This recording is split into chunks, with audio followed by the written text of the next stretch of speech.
peacefully protesting in Nigeria were killed and massacred by the Nigerian army. Now I want to bring this to your attention. The biggest threat in Nigeria, we know what that biggest threat is. It is Boko Haram, a terrorist organization that has been terrorizing people in Nigeria.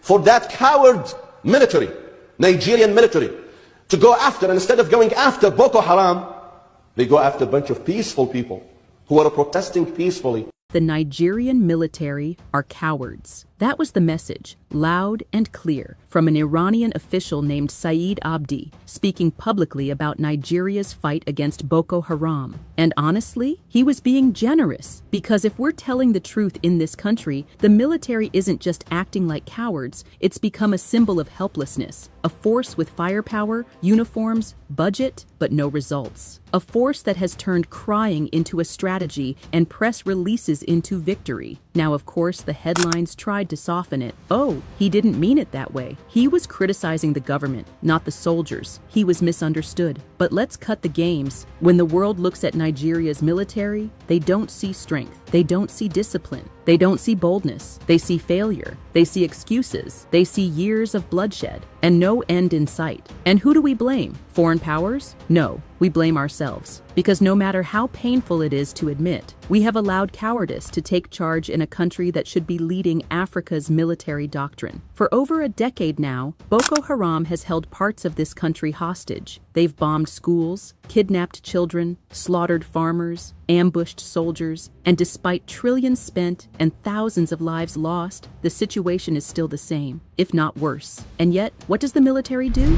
They come online, they tweet, they post statements, they warn, they deny, they blame the media. They say things like, technically defeated. They ask citizens to be patient. They give medals for surviving instead of winning. Meanwhile, the people are burying their loved ones. Meanwhile, villages in the northeast are ghost towns. Meanwhile, women are raising children in IDP camps, still waiting for the day they can go home. And in all this, someone like Ibrahim Traoré, a young, fearless captain in Burkina Faso, shows us what real military leadership looks like. A man who took power not to enrich himself, but to defend his land. He didn't tweet through his insecurity problem. He reorganized, he equipped, he engaged. And today, the Burkinabe people, despite having far fewer resources than Nigeria, are finally breathing again. Compare that to Nigeria, a country with one of the biggest military budgets in West Africa, with drones, with air power, with international training. And still, Boko Haram is a household name.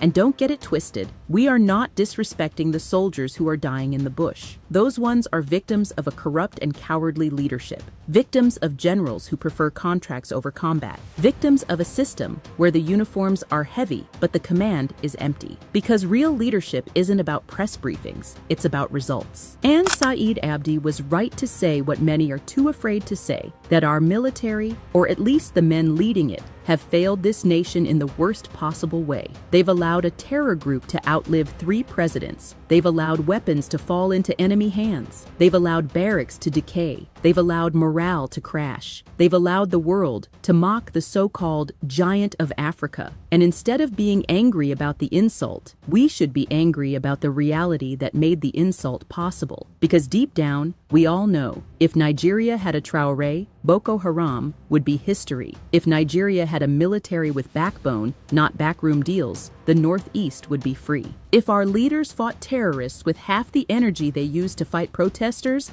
this country would be unshakable. But no, what do we get? When a soldier complains on social media, he's arrested. When civilians raise concerns, they're called unpatriotic. When a foreign official tells the truth, the government tries to save face. But who's saving the lives of our people? Who's defending the villages surrounded by bandits? Who's helping the farmers who can't return to their land? Who's standing for the parents whose children were kidnapped and never found? That's the real question. Let's ask the real question now. Why has Boko Haram lasted this long? It's not because they're stronger. It's not because they have better weapons. It's because they believe in something. And our so-called military leadership believes in nothing but their own pockets. The Nigerian military has numbers. It has international support. It has funding. It has air power. But it has no soul. Because when leadership is corrupt, the boots on the ground suffer. When generals sit in air-conditioned offices, signing phantom contracts for uniforms and bullets that never arrive, who pays the price? The ordinary soldier. You think our boys are cowards? No, they are brave, they are broken, and they are betrayed. They're sent into Sambisa without proper intelligence. They're given rifles with no magazines. They fight insurgents wearing sandals while their commanders drive bulletproof convoys in Abuja. And when they die, there's no honor, no reform, just silence. This is not cowardice from the bottom. This is cowardice from the top. And that's why Ibrahim Traore's name shakes this region. Because the man didn't wait for France. He didn't wait for ECOWAS. He didn't wait for budget approval. He saw that his people were bleeding, and he said, I will bleed with them if I must, but I will not stand aside. That's leadership. Traore restructured command, cut off corrupt networks, and took the war directly to the insurgents. He didn't send soldiers to die for nothing. He led from the front. He fought for morale, for dignity, for sovereignty. And today, even though Burkina Faso still faces challenges, its people can feel a shift. They feel defended, they feel respected, they feel led. Compare that to Nigeria. Here, when soldiers cry, they are court-martialed. When they desert because of trauma, they are shamed. When they speak out, they are silenced. And when international voices like Saeed Abdi speak the hard truth instead of reflection, we give reactions. Let's be real. Saeed didn't say anything the average Nigerian isn't already thinking. The only difference is he had the platform and he didn't sugarcoat it. But instead of reflecting, our government will likely call it a foreign attack on our sovereignty. Let me ask you, what sovereignty? The sovereignty we begged the US to help us protect? The sovereignty that allowed terrorists to overrun a military base? The sovereignty that saw over 200 schoolgirls kidnapped from Chibok and never returned? You want to defend the image of the military? Then fix it. Give soldiers proper pay. Stop stealing security votes. Punish commanders who enrich themselves off war. Audit the defense budget. Honor the dead. Support the living. And most of all, bring this war to an end. Not with talk, with action. We've seen what action looks like.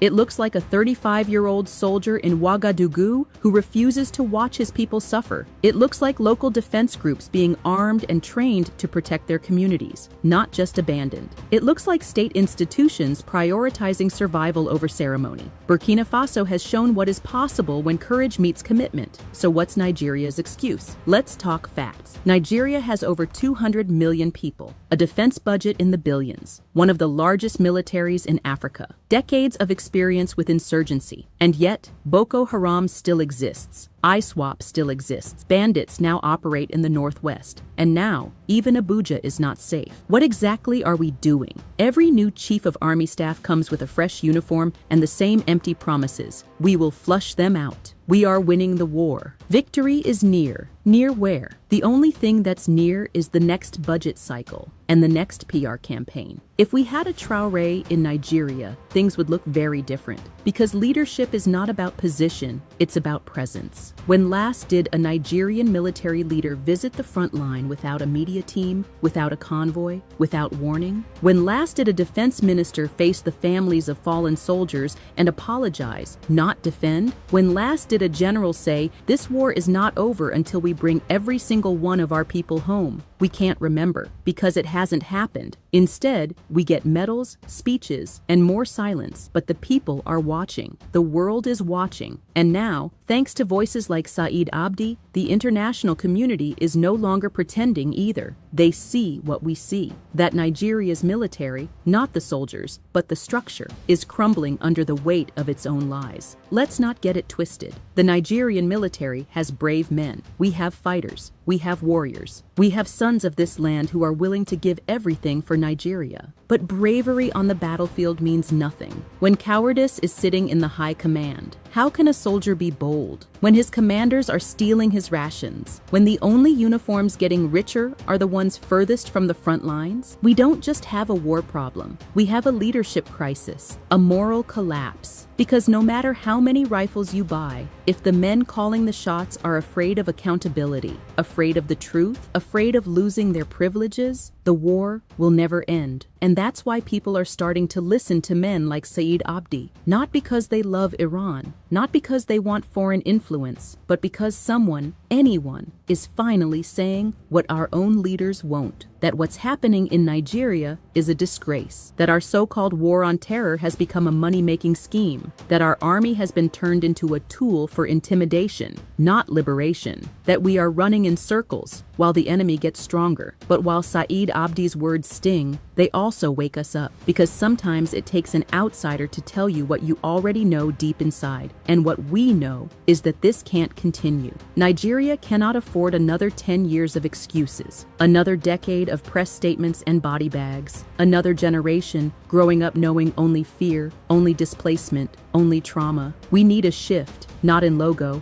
not in slogans, but in leadership, real, courageous, honest leadership. And that's why the example of Captain Ibrahim Traoré matters so much. Because here is a young soldier in a poorer country, under sanctions, with limited resources, and yet he rose up. He said, enough. He didn't wait for elections. He didn't wait for foreign validation. He saw that his people were suffering, and he stepped forward, not to enrich himself, but to fight. Today, Burkina Faso is rebuilding. Its people are hopeful, not because everything is perfect, but because they see a leader who is fighting for them, not for himself. And that's what Nigeria is missing. Courage, not in the trenches, but at the top. We don't need more uniforms. We need bold hearts. We don't need more military bases. We need military justice. We don't need more silence. We need voices that will call out corruption, even from within. Because as long as the army is afraid of the truth, the people will never feel protected. And so, to the Nigerian government, stop attacking critics. Start attacking the problem. Stop defending your image. Start defending the people. Stop arresting whistleblowers. Start arresting looters. Stop pretending you're winning. Start proving it. And to the Nigerian people, don't wait for permission to demand change. Don't let patriotism be defined by those who've never paid the price of loyalty. Real patriotism is not blind obedience. It's demanding the best from those who lead. If a soldier speaks out, stand with him. If a voice abroad calls us out, don't be ashamed. Be angry. Be motivated. Because sometimes it takes truth from a stranger to wake up a sleeping giant. This country belongs to us all, not to cowards in camouflage, not to commanders collecting allowances while our children dodge bullets. And if we want Nigeria to rise again, to truly become the giant of Africa, then we must stop rewarding failure with silence. Because silence is dangerous. Silence is surrender. And this country has surrendered enough, from the northeast to the northwest. From the kidnapped to the killed, from the betrayed to the broken. This message is for you. Nigeria must choose cowardice or courage, collapse or change, denial or deliverance. And if our leaders won't choose, then the people must. Because if a young captain in Burkina Faso can stand up and fight, then what excuse does Nigeria have?